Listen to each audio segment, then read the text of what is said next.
Assalamualaikum, halo, jumpa lagi dengan saya Anas di channel MA Tech. Nah, sebelum saya lanjutkan video ini, saya ingin mengajak kepada semua teman-teman untuk mengikuti arahan pemerintah terkait virus yang saat ini sedang merajalela dan menyebar dengan sangat cepat ke penjuru dunia termasuk Indonesia, yaitu mencegah penularan virus corona COVID-19 dengan cara cuci tangan yang bersih secara teratur, terus jaga jarak, gunakan masker, dan lain-lain. Dan mari kita semua berdoa semoga penyebaran virus corona ini cepat berakhir dan tak lagi memakan korban jiwa, amin. Dan di depan kita ini sudah ada sebuah smartphone yang katanya dulu ini adalah rajanya HP Wiko. HP ini rilis tahun 2015 dan resmi di Indonesia itu dengan harga 4,5 jutaan. Sekarang terjun bebas tinggal di angka 700 ribuan saja. Ya, penasaran aja sih saya beli HP ini karena pakai layar AMOLED dan desainnya itu dulu katanya sangat-sangat elegan. Oke, di sini ada Wiko Highway Star 4G. Untuk penampakan boxnya seperti ini, Wiko Game Changer. Nah, kalau saya lihat logo W di Wiko ini kayaknya dengan logo di Walkman Sony Ericsson zaman dulu ya. Oke, terus di bagian belakang seperti ini, nggak ada keterangan spesifikasinya. Di sini ada seri IMEI. Ini dulu masih diproduksi di Cina ya. Oke, ini masih tersegel ya, karena ini memang barang baru tapi stok lama. Oke, langsung kita buka aja.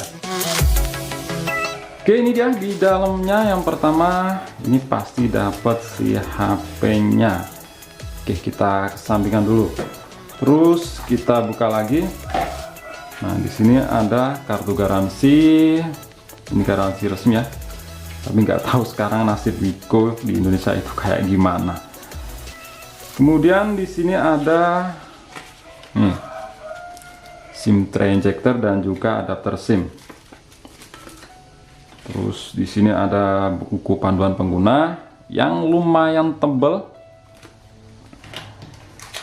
Ada kepala charger yang punya output ini 5 volt 1 ampere aja ya. Terus ada kabel USB yang jelas tipenya ini masih micro USB. Tapi ini kelihatan bagus sih, modelnya tipis seperti ini. Dan yang terakhir, mantap, kita dapat bonus earphone. Kita buka aja ya. Oke, modelnya seperti ini. Kelihatan ya nggak murahan. Model kabelnya ini juga pipih. Oke, ini saya rapiin dulu. Dan kita lihat di HP-nya. Nah, di sini masih ada plastik yang menempel. Kita kletek dulu. Mantap. Terus di bagian belakang ini juga ada, kita lepas juga. Untuk stiker IMEI ini nggak usah kita lepas ya. Dan memang di sini desainnya itu, ini elegan banget, finishnya itu bagus banget. Ini berbahan dari aluminium ya atau metal asli. Ini finishingnya bagus banget. Ini rapi banget setiap detailnya. Dan memang ini slim ya, bisa kita lihat. Tapi otomatis kalau slim kayak gini, ukuran baterainya itu jadi kecil.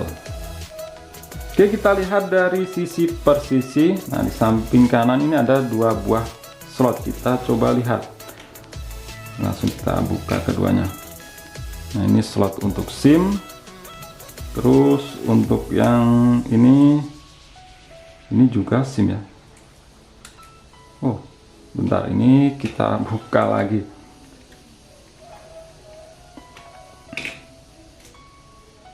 Nah, ternyata di sini hybrid ya. Untuk yang ini bergantian dengan micro SD. Terus di sini ada tombol power, tombol volume rocker. Di sisi atas ada lubang jack audio 3,5 mm. Di sisi kiri ada tombol volume. Terus di bagian bawah ada lubang untuk speaker, lubang untuk mikrofon, dan port micro USB.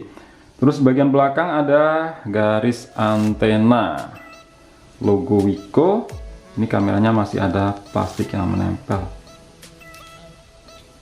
Ini ada kamera 13 megapiksel, LED flash, secondary microphone, dan di bagian depan ada layar 5 inch. Ini LED flash untuk kamera depan, lubang untuk earpiece dan kamera depan. Dan yang pasti ini ada sensor-sensor. Nah, desainnya ini jadi mengingatkan saya pada seri Xiaomi. Dulu itu Xiaomi tipe berapa ya? Oh ya, Xiaomi Mi 3, mirip dengan seperti ini. Tapi kalau di Xiaomi itu bahannya dari plastik polikarbonat. Oke, langsung kita nyalakan aja. Moga aja ini baterainya masih ada ya. Oh ya, ini layarnya udah terproteksi oleh Corning Gorilla Glass 3. Oke, sambil menunggu putihnya selesai, ini saya install beberapa aplikasi tambahan dulu dan tunggu saya untuk kembali. Oke, dan inilah tampilan layar utama dari Wiko Highquest Star 4G yang di sini nggak ada apps driver ya, semua aplikasi terpampang di home screen. Dan memang layarnya ini mantap karena pakai panel AMOLED, warnanya itu tajam banget. Nah, untuk aplikasinya ini ada aplikasi yang dulu itu pernah populer yaitu BBM, yang sekarang itu udah nggak bisa dipakai ya. Oke, langsung kita masuk ke bagian pengaturan. Nah, di sini kelihatan banget kalau UI-nya itu jadul tentang ponsel. Ini pakai versi Android 4.4.4 atau KitKat. Nah, untuk ROM official mentok di OS ini ya, yaitu 4.4 KitKat. Tapi kalian bisa pakai custom ROM yang bisa sampai Android 9 Pie. Kalian cari di internet karena banyak untuk custom ROM-nya. Di sini ada pembaruan juga, tapi ya ini cuma pembaruan sistem, bukan pembaruan versi OS.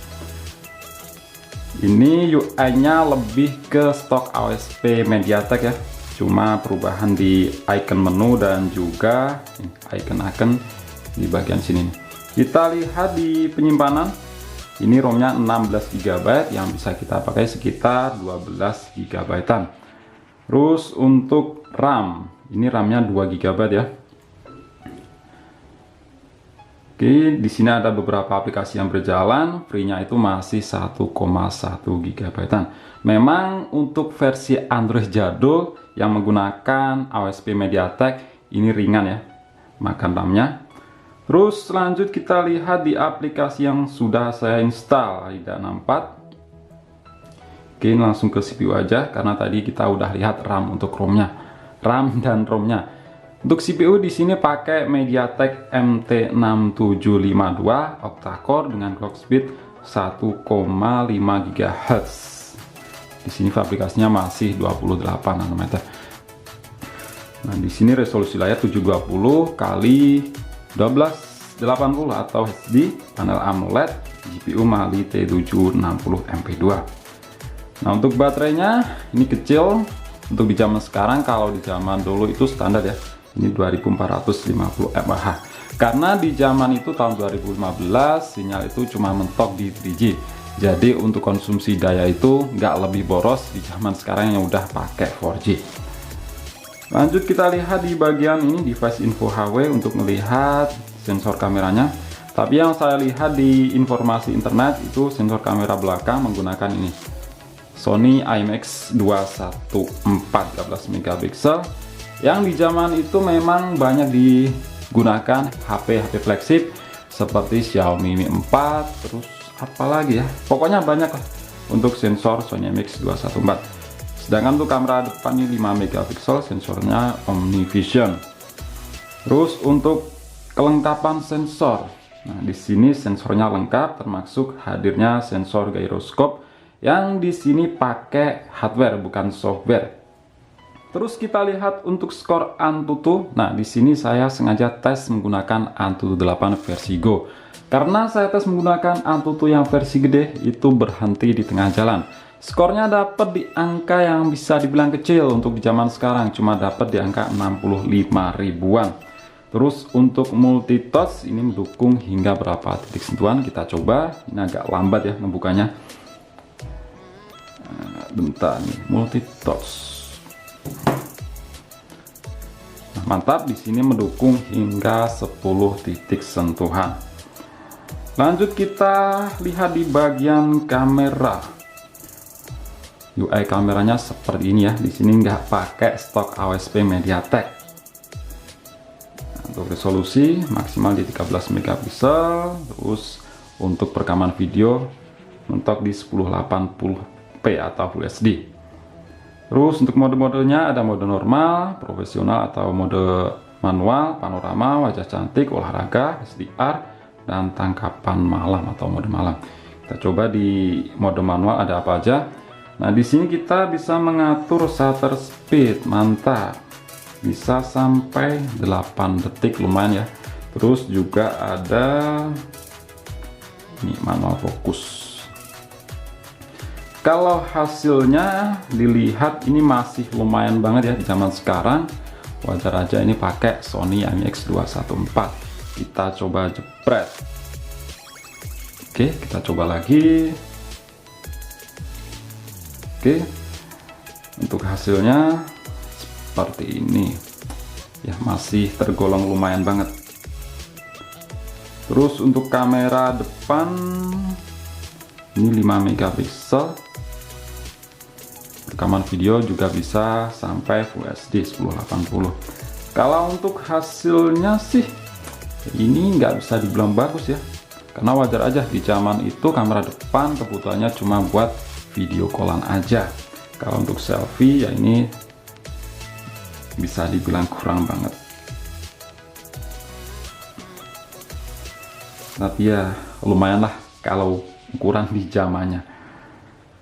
Lanjut kita coba untuk bermain game PUBG Mobile. Ini sekedar iseng-iseng aja ya, untuk tahu performa gironya itu gimana. Kalau untuk pengalaman bermain game jelas ini kurang, RAM-nya aja 2 GB, terus pakai prosesor lama, terus skor Antutu cuma dapat di angka 65 ribuan. Oke, ini udah masuk ke dalam gamenya. Kita coba lihat di bagian pengaturan. Untuk grafiknya ini mentok di balance, sedangkan untuk frame rate-nya medium, kita setting di defaultnya aja yaitu smooth medium.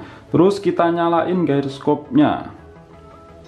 Nah, di sini bisa kita lihat ya, kalau gyroscope-nya itu nggak delay karena memang ini pakai gyroscope hardware bukan software.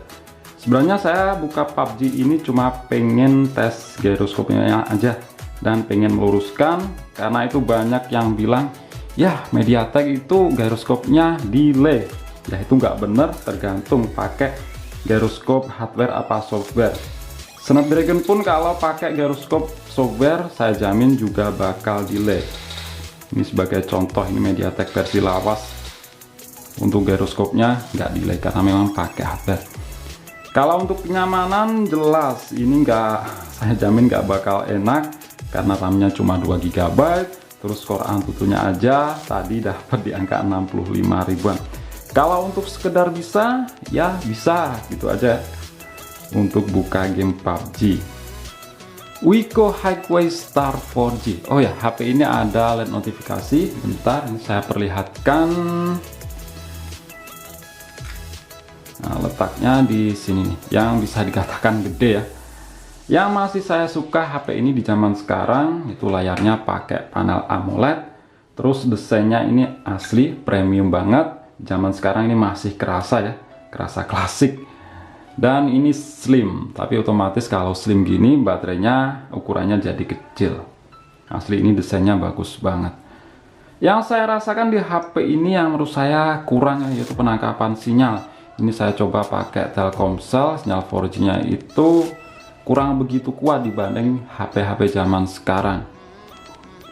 Oke, mungkin sekian dulu untuk video kali ini. Klik like jika kalian suka dan share jika kalian rasa video ini bermanfaat. Kita jumpa di video selanjutnya. Wassalamualaikum warahmatullahi wabarakatuh.